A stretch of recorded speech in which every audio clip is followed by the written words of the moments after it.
Boa noite, eu me chamo Luísa e agora iremos apresentar para vocês o nosso seminário de radiologia patológica. Bom, a docente responsável por nos auxiliar nessa matéria é a Rosária e as discentes que compõem esse grupo é a Ana Clara, eu, Luísa Vieira, a Poliane Lara Vieira e a Tainara Veloso. Bom, o nosso grupo ficou responsável por falar sobre o diagnóstico por imagem em doenças do sistema nervoso.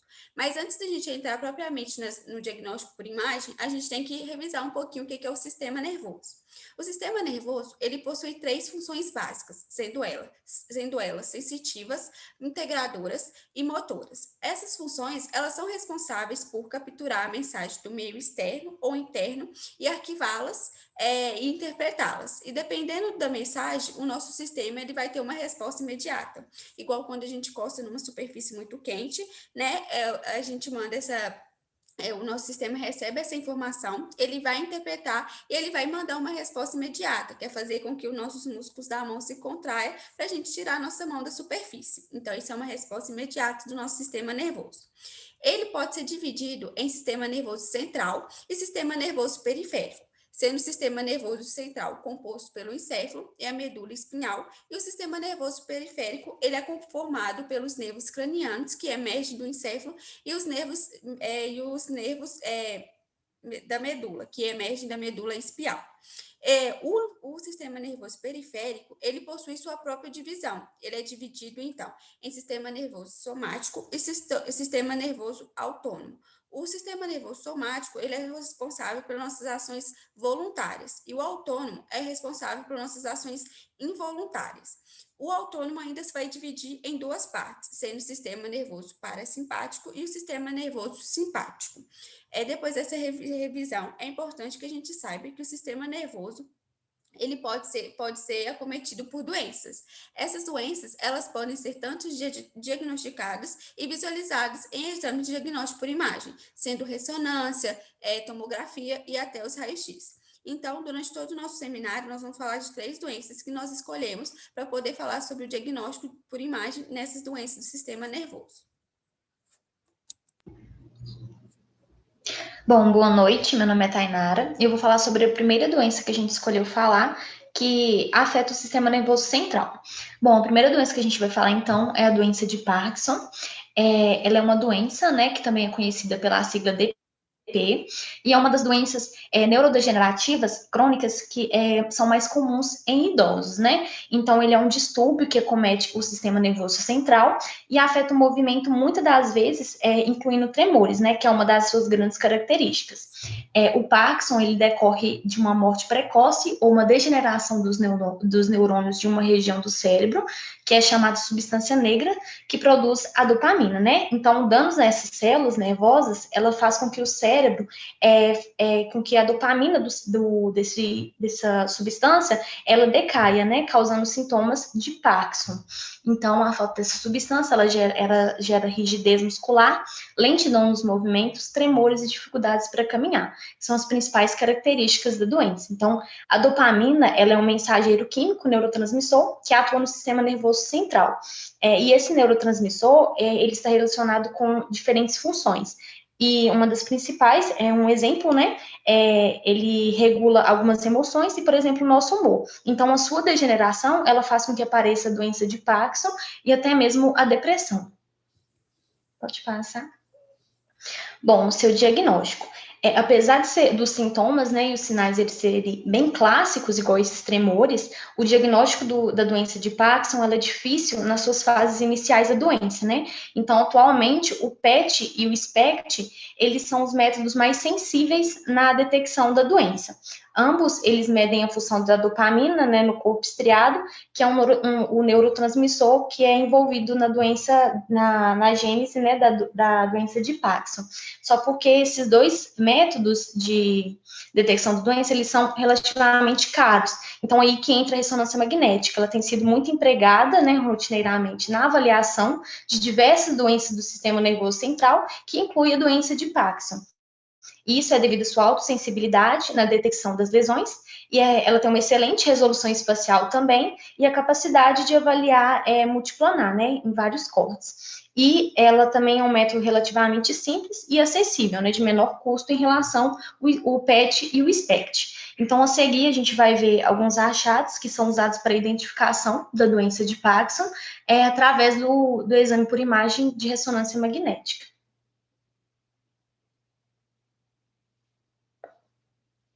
Bom, nessa primeira imagem aí, na imagem A, a gente consegue visualizar, né, através da ressonância magnética, um paciente de 66 anos sem a doença de Parkinson. Bom, esse corte aí que está mostrando é um corte axial do mesencéfalo, e a gente consegue ver bem delimitado a substância negra, que está mostrando aí pelo esse círculo preto, né? E em um paciente já que tem a doença de Parkinson, de 68 anos, né, que está mostrando na imagem B, no mesmo plano também que a imagem A, né, no corte axial, a gente vê que a substância negra ela não é bem delimitada e está bem afinada, o que mostra que teve bem uma degeneração dessa substância, né? E o sinal dessa substância negra do paciente com a doença de Parkinson, ela é reduzido devido ao acúmulo de ferro que fica nessa região. Já aí nas imagens abaixo, C e D, é feito, né, através dos resultados que foram obtidos dessa substância negra que foi mostrada na imagem A e B, e aí, através desse resultado, é feito um mapa de anciotropia fracionada, que é uma análise quantitativa usada para demonstrar a densidade das fibras que compõem essa substância no cérebro. E aí, onde demonstra um valor bem menor no paciente que tem a doença de Parkinson, que o resultado é de 0,425. E no paciente que não tem a doença de Parkinson, é de 0,581. Então, que indica uma perda, né, bem da integridade neuronal, respectivamente mostrada aí pela AC e AD.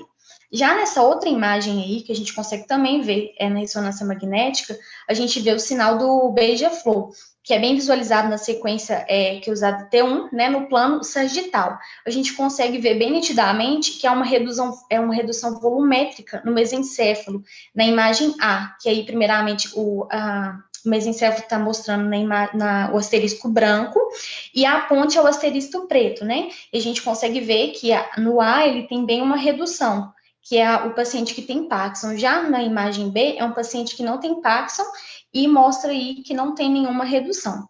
Já nas imagens abaixo, C e D, é mostrado também o sinal de Mickey Mouse, onde ocorre um alargamento da cisterna interpendicular, que é onde está mostrando essa seta, né? E a gente consegue ver que no paciente que tem Parkinson, que é a AC, tem bem um alargamento dessa cisterna, e na D não tem, que é um paciente que não possui a doença de Parkinson. Pode passar. Bom, o tratamento.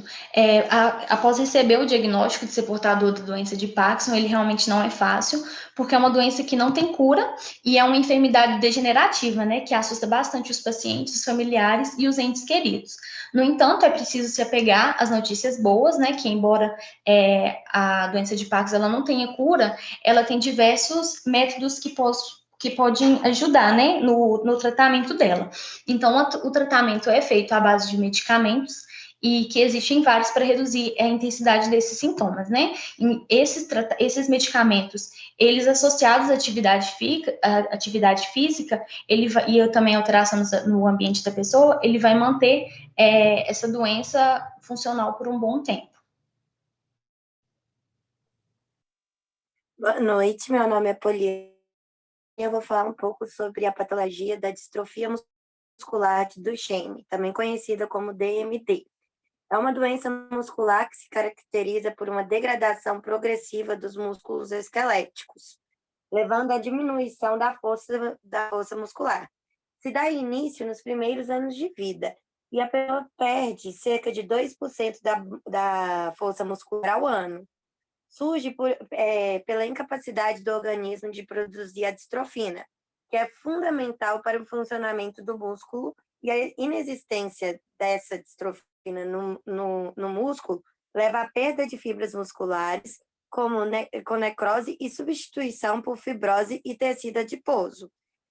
Essa patologia é considerada a causa mais comum de distrofia muscular e representa cerca de 1/3 dos doentes numa consulta de doenças neuromusculares em idade pediátrica do sexo masculino. As causas e os sintomas dessa patologia.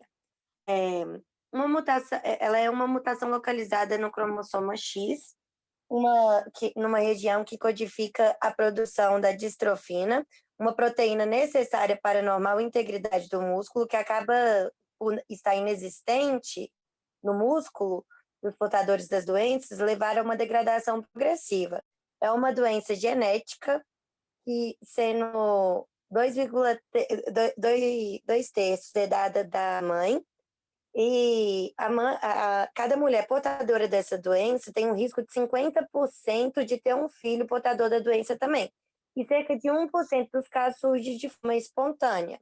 O público-alvo dessa doença é os indivíduos do sexo masculino, uma vez que o gene da DMD encontra-se no cromossoma X. No sexo masculino, existe apenas um cromossoma X. Por isso, quem for portador de um cromossoma com essa mutação irá ter a doença. Já o sexo feminino, existe 2 cromossomas X. E geralmente, quando existe a mutação em um desses cromossomas, é inativado, o que faz com que as mulheres sejam assintomáticas, mas existe uma pequena porcentagem que manifesta de uma forma ligeira a doença. Essa doença afeta cerca de 1 a cada 3.800 a 6.300 recém-nascidos do sexo masculino. Os primeiros sintomas surgem na infância, começando a ser evidentes entre 2 a 4 anos, e não é detectável antes dessa idade. Os primeiros músculos a ser afetados pela fraqueza são os proximais dos membros inferiores. Os primeiros sintomas notáveis na criança é o atraso na marcha, a marcha instável, quedas frequentes, dificuldades em se levantar do chão, subir e descer escada ou incapacidade de correr. Quando o indivíduo portador da doença está com cerca de 5 a 6 anos, nota-se o aumento do volume dos gêmeos, que são os músculos da parte posterior das pernas. A fraqueza muscular progressiva acaba por levar à perda total da marcha no princípio da adolescência. Ao longo dos anos, de forma mais lenta, a fraqueza muscular vai atingindo os membros superiores e o tronco, acabando geralmente por condicionar escoliose, insuficiência respiratória progressiva e podendo também dificultar a alimentação. Cerca da metade dos doentes, no final da segunda década de vida, tem algum atingimento no músculo cardíaco de gravidade variável. Agora, o diagnóstico é feito quando a criança apresenta os sintomas e o pai deve levar ela à neuropediatria para observação especializada e deve ser feito o dosamento do sangue de uma enzima muscular, que é a creatina sinase, que se apresentará muito elevada nos casos desses pacientes. Em seguida, é pedido um estudo genético, em que, em alguns casos, é necessário realizar ainda o estudo dos músculos através de biópsia, para confirmar as doenças. Em casos de mulheres grávidas portadoras da doença, é possível um estudo no pré-natal para identificação de mutações conhecidas no feto. Próximo. Aqui a gente colocou 2 imagens de radiografia de tórax de pacientes portadores da patologia. Essa primeira é a radiografia de tórax, mostrando as alças intestinais dilatadas e o deslocamento do diafragma para cima. Isso é feito devido à perda da força dos músculos do paciente, e esse paciente foi identificado com insuficiência respiratória, precisando de ventilação mecânica não invasiva. A segunda imagem é uma radiografia de tórax em incidência posterior, evidenciando a cardiomegalia, infiltrado pulmonar, opacificação e derrame pleural à direita. São doenças muito, muito comuns em pacientes com DMD. Geralmente, quando atinge a musculatura cardíaca ou devido à falência respiratória restritiva, são as principais causas de mortalidade em pacientes com DMD. O tratamento dessa doença ainda não existe a cura para a distrofia muscular de Duchenne. Após o diagnóstico, os doentes deverão procurar os centros com experiência nessa doença para obter informações como o tipo de reabilitação que podem ser feitas, os cuidados cardíacos, respiratórios e nutricionais, entre outras informações que eles vão lá encontrar. Os pilares do tratamento dos pacientes com DMD é a utilização de corticoides o mais precoce possível e diversas formas de fisioterapia e reabilitação. Apesar de ser uma doença progressiva e a expectativa de vida desses doentes ser de 30 a 40 anos, ou seja, menor do que a população em geral, atualmente os avanços da medicina na qualidade geram uma qualidade de vida melhor para esses pacientes e aumentam a expectativa de vida dos mesmos também. Boa noite, gente. Aqui é a Ana Clara. Vou falar um pouco sobre a esclerose múltipla. A esclerose múltipla trata-se de uma doença neurológica desmielinizante autoimune crônica, provocada por mecanismos inflamatórios e degenerativos que comprometem a bainha de mielina, que revestem os neurônios das substâncias brancas e cinzentas do nosso sistema nervoso central.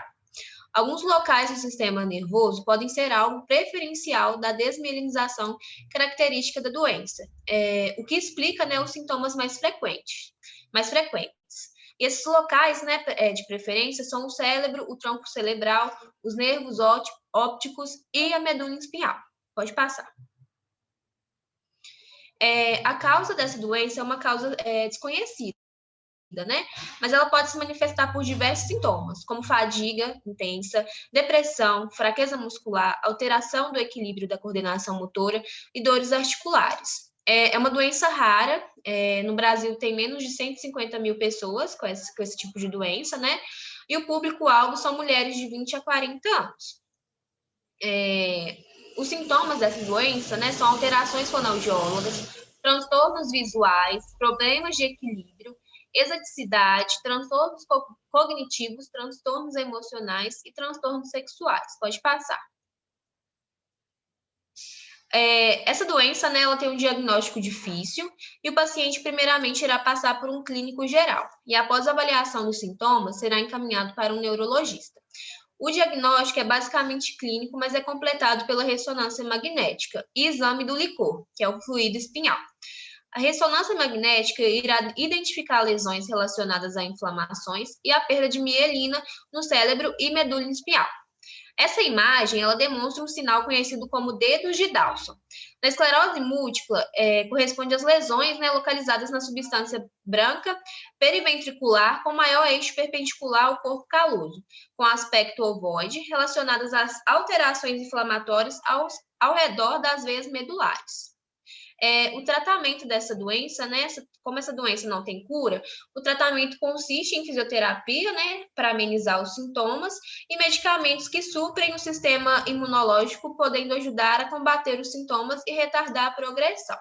Esse foi nosso trabalho, né, sobre as doenças que atingem o sistema nervoso central. Espero que tenham gostado e muito obrigada. E essas são nossas referências bibliográficas e nosso índice de imagens.